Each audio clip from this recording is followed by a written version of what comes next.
All right, so what we're looking at here is a set of vacuum lines. Some of these were already replaced, so we can kind of go off of them to an extent, but they're not going to be 100% correct.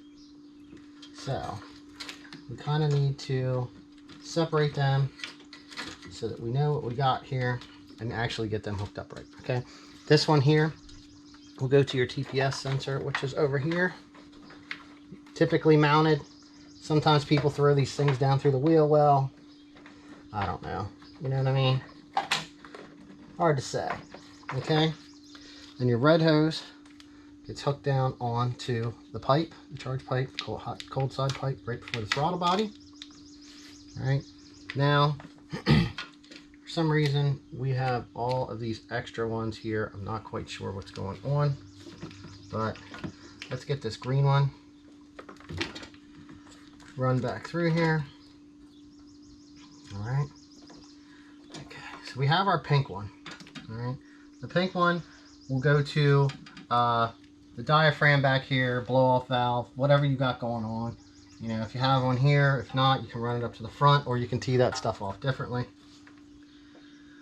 All right. So we have that one fitted. Now, the green hose goes to the back side of the turbo, right here. Okay, so that is connected. Get this down underneath. It shouldn't be underneath this hose, but I think it'll hold it out of the way so that we can get the cold air filter kit thinger on. All right, now that we have that, okay, there's two other hoses here. This one is for your emissions. So there should be a hard line here, hard emissions line. This will snap right onto it.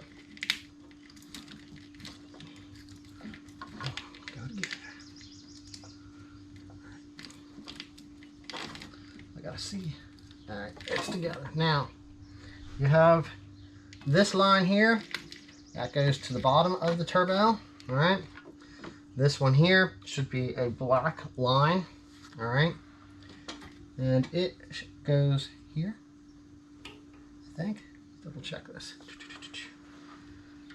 Black line, black line. All right. This one here with the T goes to your throttle body vacuum, okay? And that feeds everything. So this is absolutely correct right here as far as this goes right now. This blue one does go here. Onto here, which should be a black hose. For some reason off of this here now, it's blue. All right, now we can plug these in. Green, blue, red. So we'll do the red first because it's on the bottom.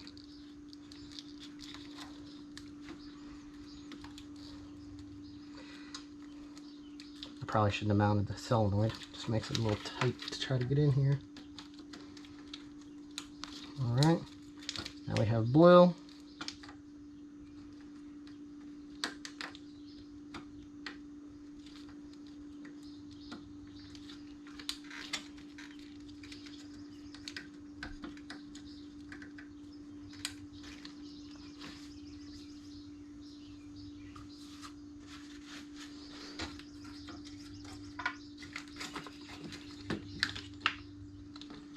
Alright, now what I'm going to do is I have some zip ties. Some of these hoses are actually fitting on back here pretty loosely, and they had zip ties on them. I mean, when all else fails, you use a zip tie. I mean, it's just what it is. So I'm going to use some of these. I didn't really get a chance to do too much as far as the explanation, but if you look on the diagram, it'll have the green one, and that one runs back here, and then you have this one here, which will run through this solenoid. Now this solenoid actually will control your wastegate, okay? That controls this opening and closing, and it'll get boost on the back side of the turbo there, all right? Now, where's that? The one that has the red hose, okay, and the yellow hose that goes to your tip, this one goes to your cold side pipe. That is basically allowing pressure to go through to tell that sensor what the pressure is. Now there's two sensors, your map and your tip, okay? This is very simple. You have pressure on one side of the throttle body and pressure on the outside of the throttle body, which is here, okay? So that's how it determines how much boost is going in on this side of the throttle body by this. So that'll tell pressure into here, and then what happens is it shuts that valve, then it opens this valve and does that, okay? Now also in with this, you have vacuum running to this solenoid here, okay, which feeds your blow-off valve, and it runs to vacuum right here, okay, off of the intake on this side. So if it has boost, it's pushing pressure through that to help push that shut, all right? Then what happens is most of the time that's spring controlled back there or by the diaphragm, and then vacuum will pull and it'll open up, and that'll open up when everything else does what it does, close, open when it gets too much pressure, and that valve back there will release the pressure on the pipe side between the turbo and the throttle body plate down here when it goes shut. There has to be some kind of release. Factory vents it back into the pipe around the turbo, but you can put these aftermarket noisemakers on, and you know, they say it's a tuner mod. Depending on how you have it set up and which ones, you can adjust it to have a little bit more boost along with the wastegate. So, I mean, that's kind of where we're at on that.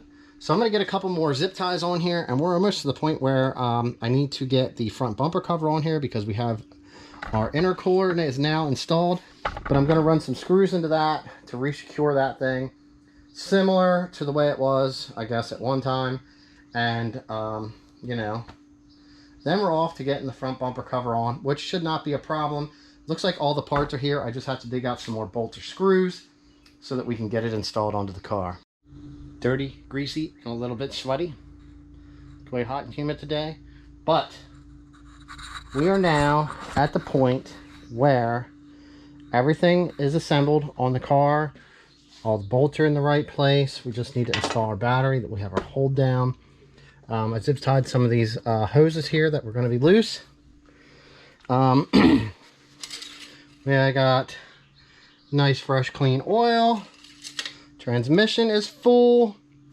Our bumper cover is completely bolted on correctly. I don't have wheel wells to install. We did rotate the tires.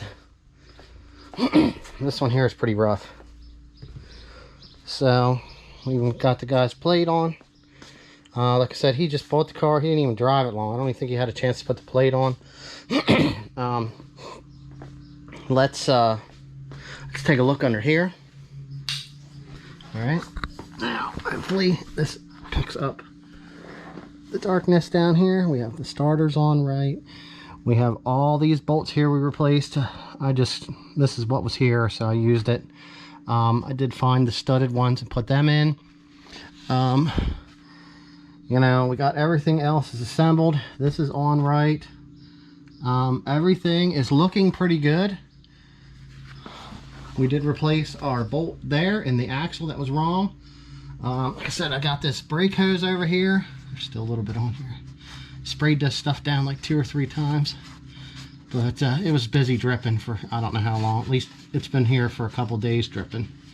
So, I mean, we got all of that. We did not address this exhaust. Just because we didn't have the parts. I mean, it was just something that we couldn't take care of at the time. So, you know, we did what we could. We got the bumper cover is all bolted back on here the way it should be. There was no screws or bolts for any of this with the car. So I kind of just went through. These were like a coarse thread bolt.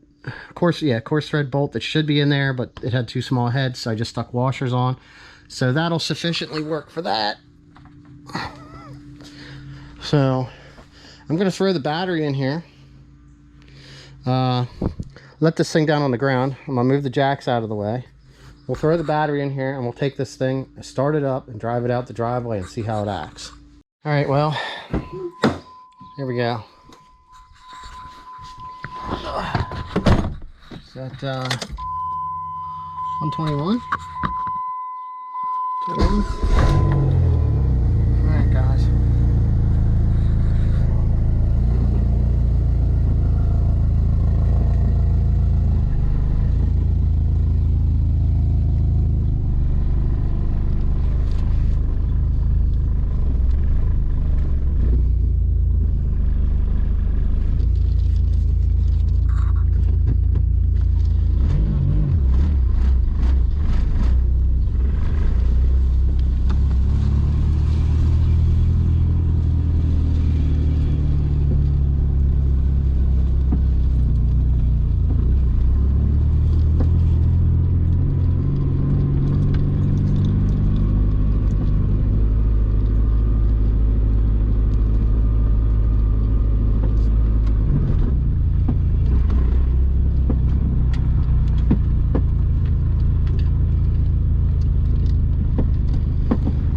Sounds like it's got a bad ball joint or something down there. So what we're doing right here now is just test driving this thing out to the end of the driveway. Oops.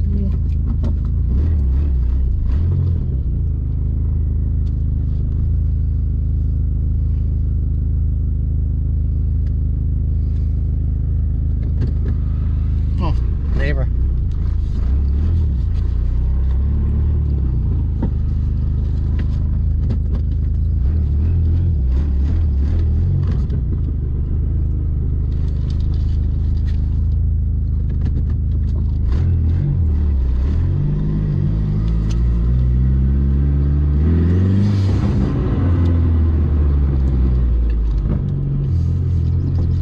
Still runs good.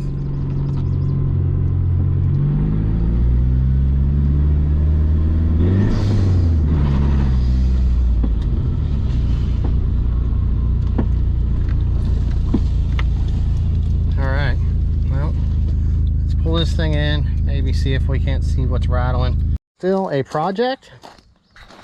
You know, it's a shame it got spray painted red. It looked a whole lot better, the faded yellow color. Like I said, the paint wasn't gorgeous, but it still looked a whole lot better than what it is now. Oh, I got a nice big ant right here. Look at this. Somebody moved in. So, you know, it's his. He can individualize it and make it to what he wants it to be now. So, along with fixing the little things that need taken care of. So, I got something I got to do. We'll be waiting for him.